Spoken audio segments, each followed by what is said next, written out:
শুভ দুপুর।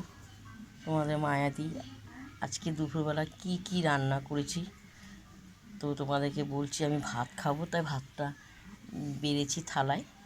তো এটা আমাদের বাড়িতে মানকচু গাছ ছিল, সেটা আমি ঘষে রসুন দিয়ে, লঙ্কা, নুন টুন যেরকম দিয়ে ওটা আমি ভেজে ভেজে নিয়েছি। মনে দেখো কাদা কাদা।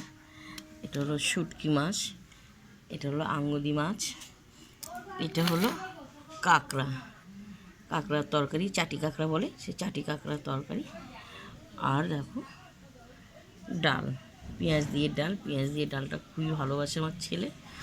তো আমার এই রান্না করেছি দুপুরবেলা, আমি আর বেশি কিছু করিনি। তো তোমাদের যদি ভালো লাগে আমাকে লাইক দিও, শেয়ার করো, কমেন্ট করে জানাবে। চলো এখন আমি খেতে বসবো। খাওয়াটা তো তোমাদেরকে দেখাতে পারবো না, তো এখন বড্ড খিদে পেয়ে গেছে, আমি খাবো। টাটা।